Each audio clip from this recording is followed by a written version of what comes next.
Es la verdad un placer otra vez.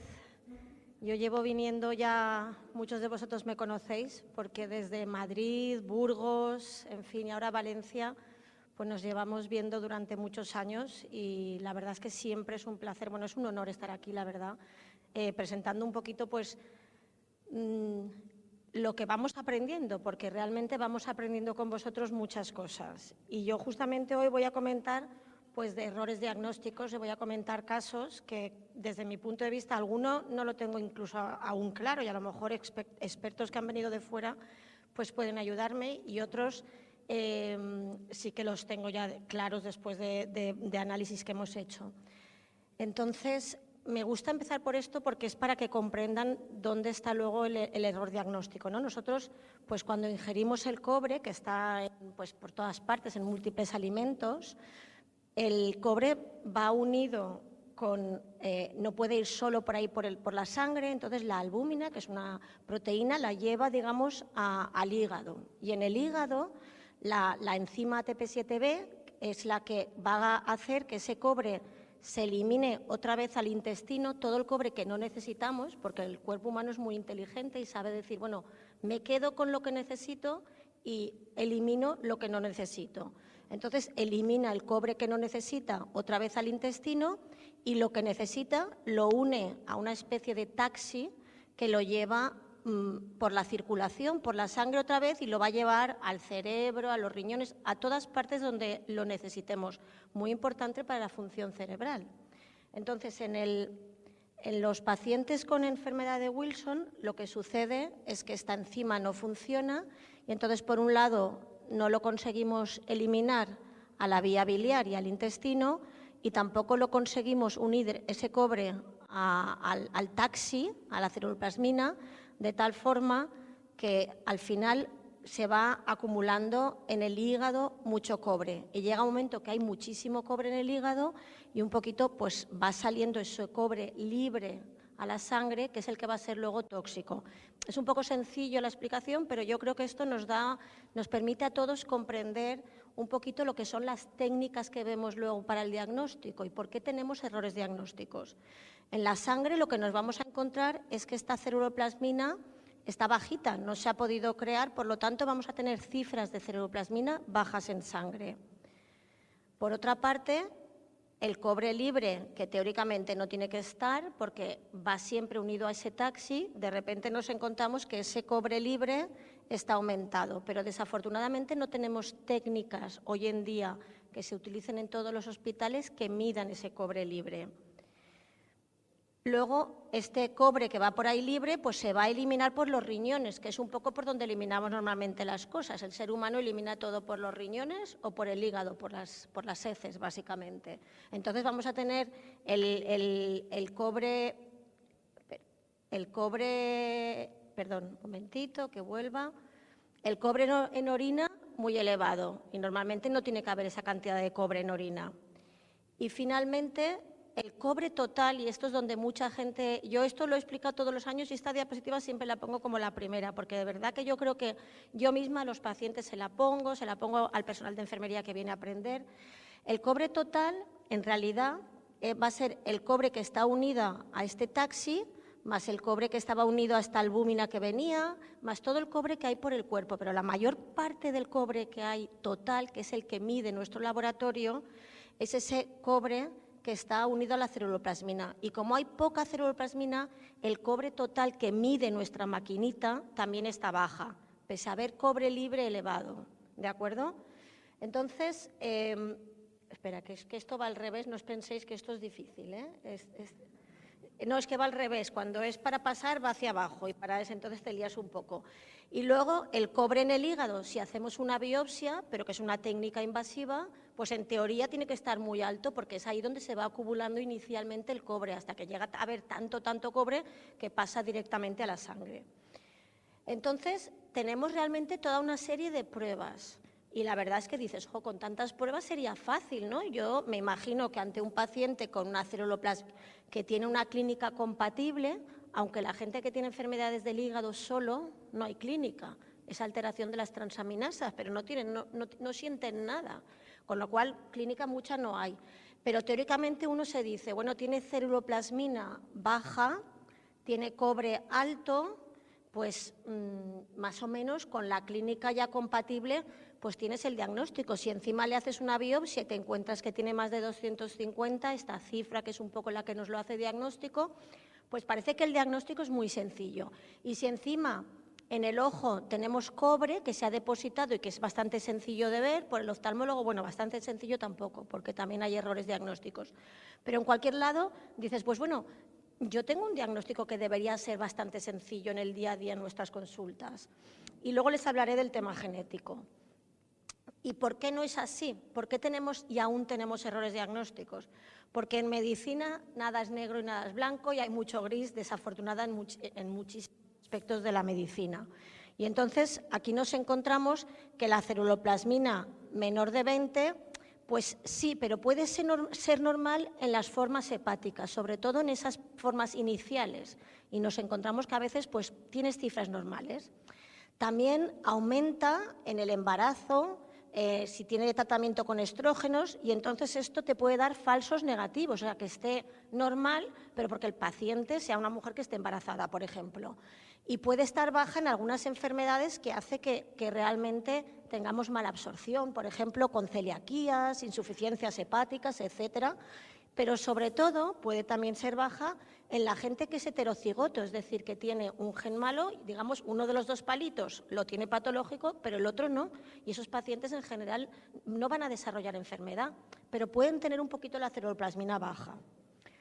En realidad, si utilizamos el corte que nos dice el laboratorio de 20 miligramos de cilitro, vamos a testar a mucha gente que va a salir positivo, pero de toda esa gente que va a salir positivo, la verdad que el Wilson lo vamos a poder confirmar en un porcentaje que es tan bajito como hasta 55%. Es decir, que a lo mejor un 40% de esos ceruloplasminas bajas no son enfermedad de Wilson.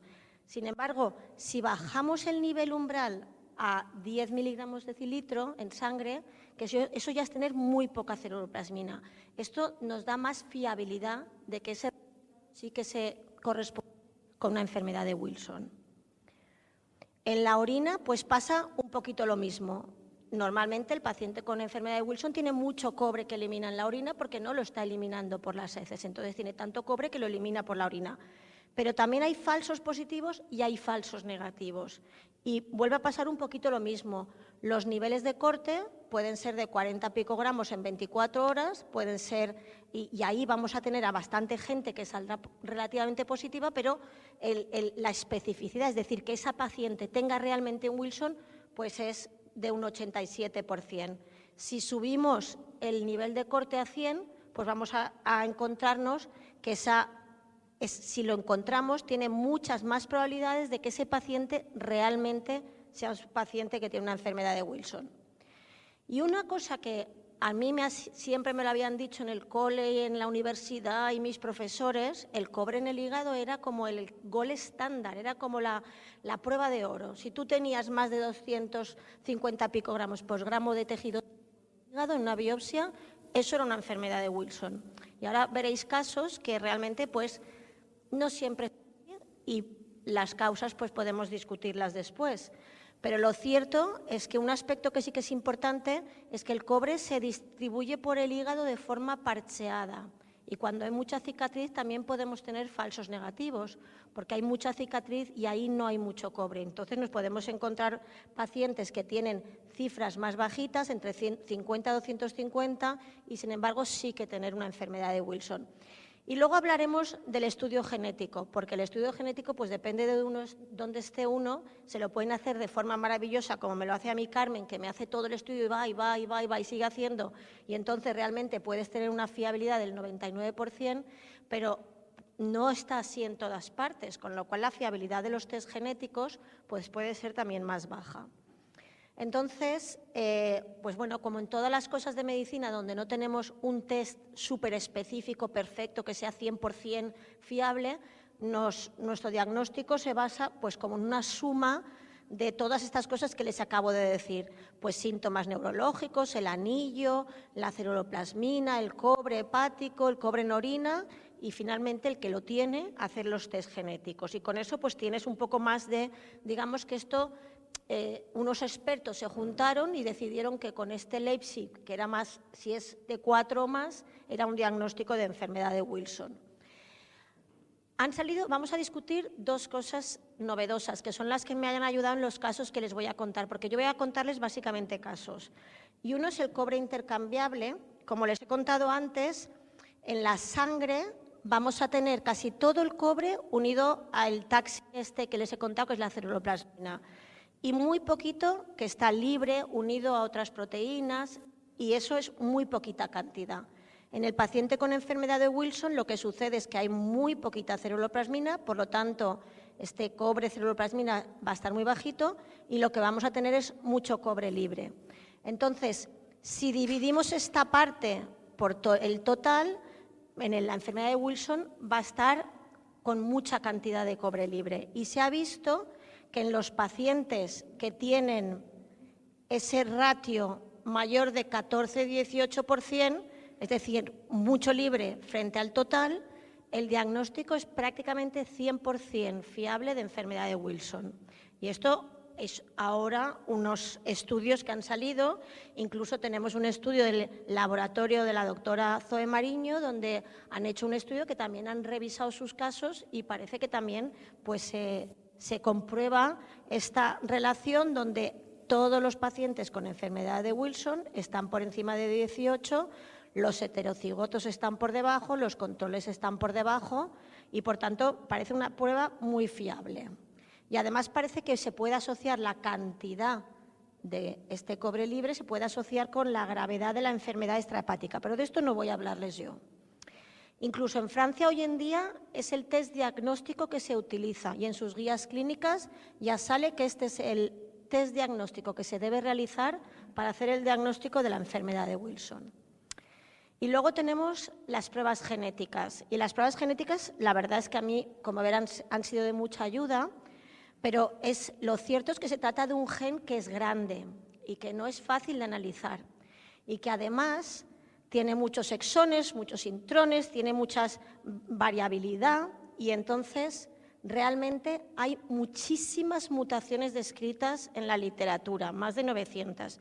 Y además hay gente que le haces un test y aparece una mutación y no sabes muy bien, vas a mirar ahí en las bases de datos y dices, ahí no está, ¿será patogénica, no será patogénica? Y ahí empieza un poco la complejidad, porque cada día hay gente que descubre nuevas mutaciones y no sabes si realmente van a ser malas y van a hacer que la enzima no funcione o no.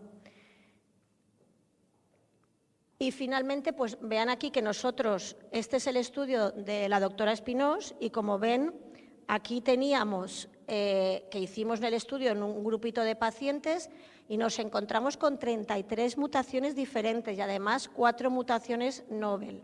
Y la más frecuente es la que se encuentra más frecuentemente, es la M645R. Entonces les voy a contar. Con todo esto, que parece muy sencillo, voy a contarles 6 casos dudosos que hemos tenido. Tengan en cuenta que algunos pacientes están diagnosticados desde hace 30 años. Las cosas han ido mejorando a lo largo del tiempo. Pero esto es muy interesante porque yo creo que en todo hospital, personas que tienen una enfermedad de Wilson, todo esto se lo deberían revisar porque hay gente que realmente no tiene la enfermedad de Wilson. Este es un paciente que actualmente tiene 40-50 años, los padres fallecieron por problemas del hígado, pero nadie realmente estaba diagnosticado de enfermedad de Wilson. Había bebido alcohol en cantidades importantes, pero ya había dejado de beber.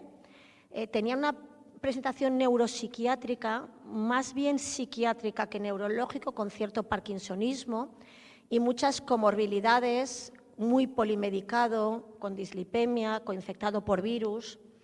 Entonces se le hizo una serie de pruebas porque tenía transaminasas por todas estas presentación neuropsiquiátrica y le salió una analítica hepática y una ecografía normal, pero le salió el cobre en orina de 69, lo normal es menos de 50, la ceruloplasmina de 14 es menor de 20, la resonancia cerebral no tenía cambios así específicos claros de enfermedad de Wilson, pero el oftalmólogo le vio claramente un anillo de Kaiser-Fleischer bilateral.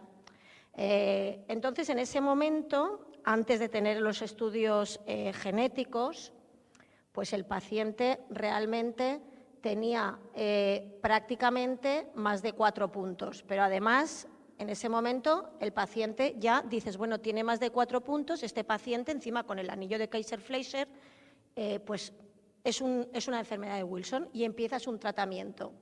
Y lo que te pasa con el tratamiento es que el paciente empieza a tener elevación de transaminasas, cosa que lo tenía normal antes. Elevación de transaminasas que nunca se normalizan con el tratamiento y además haces cambios de tratamiento. Empezamos con el Wilson porque es un tema por la enfermedad neurológica y no acaba de normalizarse. Entonces llegó Carmen al grupo de trabajo y dijimos, vamos a hacer un estudio genético completo y sale todo negativo. Todo lo que ella hace, que hace muchas cosas, y sale todo negativo.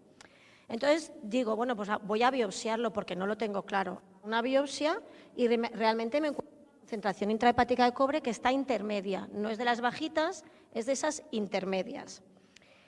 Y entonces seguimos durante muchos años. Yo al final le mantengo el Wilson porque tengo hasta la concentración intrahepática de cobre, la genética no te aclaras, él no mejora neurológicamente, tienes un trastorno sobre todo psiquiátrico, no tanto neurológico, y tiene ese deterioro analítico a lo largo de los años. Además, lo va viendo el oftalmólogo y persiste el anillo de Kaiser-Fleischer, pese a estar tratándose y correctamente en función de la cincuria y el cobre libre, calculado desafortunadamente. Las elastografías siempre me muestran que no tiene cicatriz en el hígado, o sea, pese a las tasas altas, no hay progresión de la enfermedad en el hígado, y a nivel de la analítica que le voy haciendo, tiene un cobre en orina indetectable, es decir, el zinc está haciendo su papel de paravant y está impidiendo que absorba cobre. Está elevada, es decir, se está tomando bien la medicación, y el cobre en sangre total siempre lo tiene entre 45 y 50. Entonces llegó el grupo de Barcelona, los franceses del grupo de Barcelona que hacen el cobre intercambiable que les acabo de explicar. Y le hago el cobre intercambiable y tiene 9%. Entonces me encuentro con un paciente que tiene un cobre intercambiable que no corresponde a una enfermedad de Wilson, un estudio genético negativo, toda una serie de comorbilidades, pero que el resto de pruebas, todas ellas asociadas, te da un Leipzig score que es mayor de 4. ¿Qué haces con este paciente? Pues yo aún me lo sigo planteando y no sé qué hacer con este paciente. Entonces veremos lo que se puede hacer con este paciente. Con los otros lo he tenido más claro. Este es el segundo caso, que es una persona que desde los 15 años tiene hipertransaminasemia, también tenía sobrepeso desde pequeño, con todas las pruebas etiológicas negativas, con una ceruloplasmina que está en ese rango que les digo, no es menor de 10, es entre 10 y 20, con una cupruria elevada, no tenía anillo de Kaiser-Fleischer y bueno, con todo esto, en su momento vamos a hacer una biopsia y les hago una biopsia con muchísimo cobre en el hígado y en la ecografía tenía grasa como muchos de los pacientes con enfermedad de Wilson. Le hago el cálculo del Leipzig y le sale un posible, 3 puntos, pero no completamente diagnóstico. Entonces, esto es un paciente de hace mucho tiempo, yo digo, luego todos son pacientes de muchos años y entonces le empiezan a dar un tratamiento con penicilamina, porque era posible y sobre todo porque tenía ese cobre patológico, muy patológico en el hígado. Entonces se piensa que la cupruria pues no la ha recogido bien, etcétera. Se le va haciendo la penicilamina, no mejora, yo le veo y digo, bueno, pues lo cambio a zinc, a ver qué pasa, y es cuando lo cojo yo, vamos a cambiarlo a zinc, sigue sin mejorar, son analíticas que fluctúan, pero no hay ninguna relación entre los resultados del metabolismo del cobre y la analítica. Las elastografías, la verdad, no hay progresión de la fibrosis, y entonces llega Carmen, hacemos estudio, el estudio es completamente genético, todo. Vuelvo a rebiopsiar y vuelvo a calcular, vuelvo a mandar, porque el cobre tampoco, en la biopsia tampoco lo hacemos aquí, también se hace en Barcelona.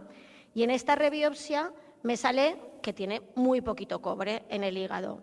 Y se dice, los libros dicen, yo como no soy experta, que el cobre en el hígado se queda como fijado y aunque lo vuelvas a biopsiar al cabo de muchos años de tratamiento, ahí sigue habiendo mucha cantidad de cobre. Es decir, que si fuera una enfermedad de Wilson tendría que tener más cantidad de cobre fijado en el hígado y me sale muy poquito. Y además le hago el cobre intercambiable y me sale de 3, claramente menor de 14%. en un paciente que llegaba mucho tiempo tratado. Total, yo en este sí que decido interrumpir el tratamiento porque además este paciente tiene sobrepeso. Hoy en día el hígado graso es muy frecuente y en la ecografía hay hígado graso. Le interrumpo el tratamiento, lo llevo durante bastante tiempo ahora ya, casi 2 años seguidos, y el paciente tiene un metabolismo del cobre prácticamente normal. Le he repetido el cobre intercambiable un par de veces y siempre es bajito. Pues yo creo que esto era un error. Realmente en Leipzig nunca le subía, pero realmente esto es un error del cobre intrahepático, que salió muy alto la primera vez. Este es un tercer caso dudoso, que es un paciente que no tiene ningún antecedente personal y se le diagnostica de enfermedad de Wilson por una hipertransaminasemia transitoria, que enseguida se normaliza, y el paciente tenía un cobre en el hígado, una ceruloplasmina entre 14 y 18, una cupruria patológica de 128 y una cupremia bajita. No tenía anillo, le hacen la biopsia y tiene muchísimo cobre. Entonces, con esto realmente el paciente ya tiene claramente un diagnóstico por el Leipzig score de tener una enfermedad de Wilson. El paciente se trata durante casi 12-13 años con zinc y penicilamina inicialmente. No toleró mucho el zinc, con lo cual se suspendió.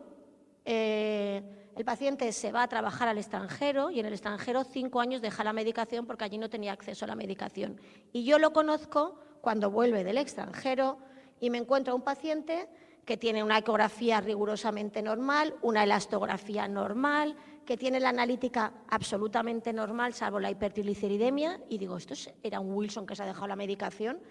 Entonces le hago otra vez la analítica y me encuentro que tiene una ceruloplasmina de 19, un cobre de 54, pero un cobre en orina de 24 horas, que al inicio en su diagnóstico había sido alto, era de 13. Entonces digo, uy, esto yo, a lo mejor aquí hay un error. Aquí y ahora ya no biopsio, tengo el estudio genético, pido estudio genético a Carmen, todo negativo, pido el cobre intercambiable, 6%, pues nada, este señor ya se ha quitado él la medicación y para mí pues ya está, y está perfecto. Cuarto caso, creo que es el último, el quinto, creo eso. Este es un paciente con sobrepeso y hipercolesterolemia, hipertrigliceridemia, que tiene también hipertransaminasemia, transaminasas altas desde los 18 años de edad. Todas las pruebas que se le hace también para excluir otras enfermedades del hígado, esto no lo he dicho, pero en todos los otros enfermos se les ha excluido todo, pero por diestro y siniestro, o sea, todo. Aquí este señor había pasado una hepatitis B, pero estaba curado de la hepatitis B y tiene una ceruloplasmina que siempre fluctúa entre 17 y 22, una cupruria fluctuante, pero nunca es mayor de 2 veces el límite de la normalidad, no tiene anillo, hacemos la biopsia, tiene una biopsia patológica y en la ecoesteatosis. Entonces, este paciente, de nuevo, como los anteriores, tiene más de 4 puntos, es una enfermedad de Wilson y, por tanto, empieza el tratamiento. Y además, este pobre se le da penicilamina y hace una toxicidad renal, se le pasa trientina, no tiene una respuesta bioquímica, no normaliza las transaminasas y finalmente se le da zinc. Y está pues unos 10 años que lo llevamos con zinc, pero que nunca normaliza las transaminasas, son fluctuantes. Cambiamos ahí, que lo llevo yo, cambio terapéutico, para aquí le vuelvo a la trientina, le vuelvo a no sé qué. Aquello va y viene, pero no mejora nada. Entonces llega Carmen, hace el estudio genético es negativo, y el cobre intercambiable es del 5%. Y entonces, en este paciente, interrumpo el tratamiento como hace 2 años y está fenomenal y no ha mejorado, no ha empeorado. No les voy a contar todos los casos, pero en total tengo 6 casos donde la genética y el cobre intercambiable globalmente, pues me he encontrado pacientes que tienen ausencia de respuesta al tratamiento, me he encontrado pacientes que tienen una presentación neurológica atípica, psiquiátricos con muchas comorbilidades. Me he encontrado pacientes con genética, casi todos de ellos negativo. En uno de los casos, en 4 sí, en 2 creo que no lo hemos podido hacer, o heterocigosis. Y los datos bioquímicos del metabolismo del cobre son de esos de la ceruloplasmina cercana a la normalidad. La cupruria no es absolutamente patológica y la verdad es que los resultados del cobre intercambiable y de la genética no concluyente nos han permitido retirar el tratamiento en algunos, no en todos, porque no me atrevo en todos, y al final hemos tenido diagnósticos alternativos que generalmente ha sido hígado graso, para comprendernos en el contexto de sobrepeso, obesidad o hipertrigliceridemia. Y bueno, yo no voy a decirles qué hay que hacer, porque he llegado a un punto de mi vida en la enfermedad de Wilson que no voy a dar un algoritmo diagnóstico, creo que depende de lo que tenga cada centro. Hay centros que tienen acceso a la genética, a alguien que te la haga muy bien, hay gente que tiene acceso al cobre intercambiable, hay gente que tiene acceso a la biopsia solo y a cuantificar el cobre, pero creo que todas las técnicas tienen sus errores.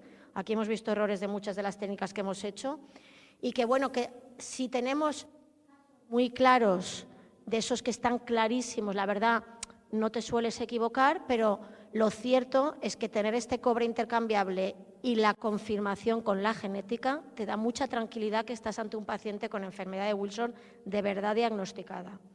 Y con esto creo que nada más, no hay ninguna prueba, nada, eso, que todas las pruebas hay que unirlas, hay que combinarlas, que el estudio genético y el cobre intercambiable, pues yo creo que a mí personalmente me han ayudado mucho pues algunos de estos diagnósticos que creo que tengo que decir que son todos diagnósticos hechos antes de 1994, 1996, y es posible pues que la tecnología haya avanzado, pero hay mucha gente que está así diagnosticada con muchos años de tratamiento, con lo cual yo creo que estas cosas hay que revisarlas a fondo. Muchas gracias.